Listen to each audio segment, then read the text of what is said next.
Tämä on One Way maailmalla lähetys. Tänään keskitymme Israeliin. Tervetuloa seuraamme. Israelin valtion syntyä on nimitetty ajankelloksi. Israel, Jumalan silmäterä, näyttelee pääroolia maailman historian tapahtumissa ja on kompastuskivi monelle.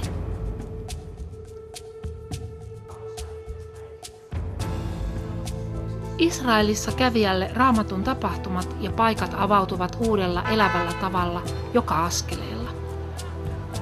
Täältä kaikki alkoi. Täällä Jeesus itki Jerusalemin tähden ja kantoi ristiään kohti Golgataa.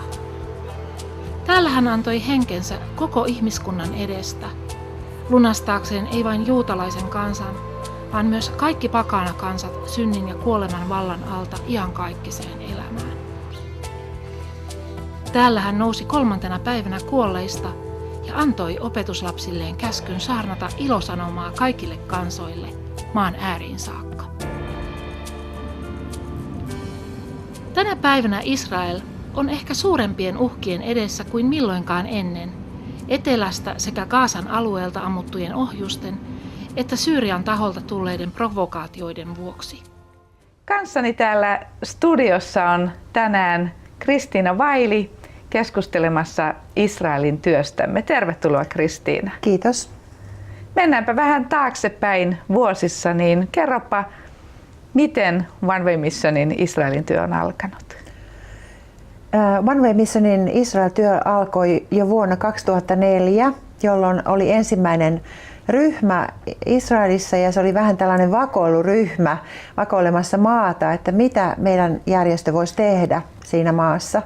Ja sen tiimin tuloksena syntyi yhteistyötä eri seurakuntien kanssa ja lähetimme sinne myös seuraavana vuonna lähetyssaarnaaja pariskunnan Jarmo ja Vuokko Forströmin työntekijöinämme.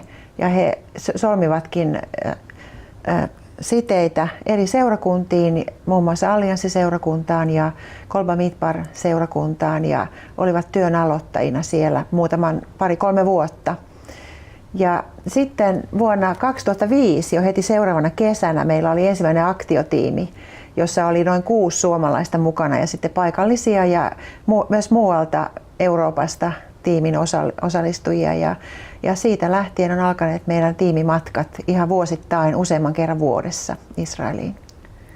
Kerropa, minkälaisia nuo tiimimatkat on? Sinähän niitä vedät. Niin. Aikaisempina vuosina meillä oli jopa 3 tiimiä vuodessa ja nyt viime vuosina 2 kertaa olemme olleet keväisin sekä syksyisin. Ja teemme todellakin sekä avustustyötä että laulamme kaduilla, jaamme kirjallisuutta. Ja meidän se sydämen asenne on se, että me halutaan olla siunaamassa juutalaista kansaa, koska me olemme saaneet heiltä kaiken. Abraham on meidän uskon alkaja ja sieltä on peräisin sana ja Jeesus syntyi Israelin kansan keskuuteen ja olemme heille velkaa. Niin kuin Paavali sanoi, että evankeliumi kuuluu ensin juutalaisille ja sitten pakanoille. Ja tämä asenne on meillä näissä tiimeissä, että haluamme siunata Jumalan valittua kansaa, haluamme laulaa heille lohdutusta psalmin sanoin, että me emme ole heitä niin kuin vastaavaa heidän puolellaan, haluamme seisoa heidän puolellaan. Kerroit, että meillä on siellä useampiakin yhteistyökumppaneita ja yksi on Golba Midbar-seurakunta ja sen pastoripariskunta Antoni ja Donna Simon. Katsotaan pieni videonpätkä heistä. And we're involved in a lot of ministry. Mainly we're involved in giving the gospel to Jewish people and to Arabs, because in Israel there's a great need for the gospel. There's very few Christians. There may be altogether in the Jewish community and the Arab community maybe about 20,000 Christians, so there's not many Christians. And many of the churches are very weak. And so we're trying to break the barriers, cause no divisions, and to work with the Jewish people and with the Arabs. And we accept every so often groups to come over to do evangelism. And we have just had a group of 8 ladies, and we had a really excellent time. and we gave out lots of New Testaments in Hebrew, lots of New Testaments in Arabic. I took them to different parts of the area around Jerusalem, and they were really excited because they've been to Israel many times before, but they've never had this experience where they're actually giving out the gospel. No siinä messianinen juutalainen Anthony Simon näkyikin, että hän on evankeliumin mies. Kerropa, mitä yhteistyötä me teemme heidän kanssaan? Meidän viikon tiimimatkojen aikana olemme aina päivän tai 2 Antonin kanssa yhteistyössä, ja ihan huippukohtia meidän aktioissa yleensä on vierailu Tel Avivissa ja siellä näiden siirtotyöläisten parissa puistoissa ja kaduilla, jossa voimme kohdata monista maista tulevia laittomiakin siirtotyöläisiä ja saada heille kertoa hyvää sanomaa ja jakaa materiaalia, ja myös ruokajakelua on ollut heidän parissaan. Ja sitten on tämä naisten koti. Joo, kerropa siitä naisten kodista. Monet tukee Suomessa tätä naisten kotia. Niin. Naisten koti on toiminut Jerusalemin alueella nyt noin 5 vuotta. Ja se on pienimuotoinen koti, jossa on paikka noin 3-4 naiselle.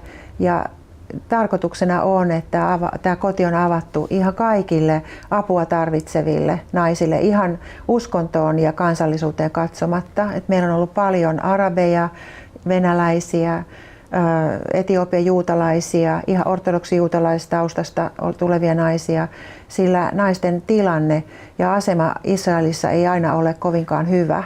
Ihan näistä ääriuskonnollisista vaikutteista johtuen, niin siellä on perheväkivaltaa hyvin paljon, ja myös on monissa tapauksissa kauhistus, jos naimaton nuori tyttö tulee raskaaksi. Hän joutuu pakenemaan perheensä parista ihan henkensä kaupalla. Näin on ennen kaikkea arabiväestön keskuudessa ja myös ortodoksi-juutalaisten parissa. Joo, ja sitä saamme auttaa. Katsotaan seuraava filmi, mitä myös teemme yhteistyötä siellä. Jerusalemissa tehdään yhteistyötä myös Allianssiseurakunnan kanssa, joka vie apua Länsirannalle ja Gazan alueelle. Työ on vaarallista ja vaikeaa poliittisen tilanteen takia. Länsirannalla on runsaasti arabikristittyjä, jotka elävät kovan paineen keskellä. Heille viedään humanitaarista apua vaatteiden ja ruokapakettien muodossa. Hengen yhteys arabikristittyihin on tärkeää vaikeuksien keskellä. Perheissä ja seurakunnissa iloitaan siitä rakkauden yhdyssiteestä, jota saamme yksin Kristuksessa kokea. Allianssiseurakunta, joka sijaitsee Jerusalemin alueella, niin tekee kuitenkin laajamittaista evankelioimis- ja avustustyötä myös Länsirannalla ja muun muassa Ramallahissa ja siellä ympäristössä.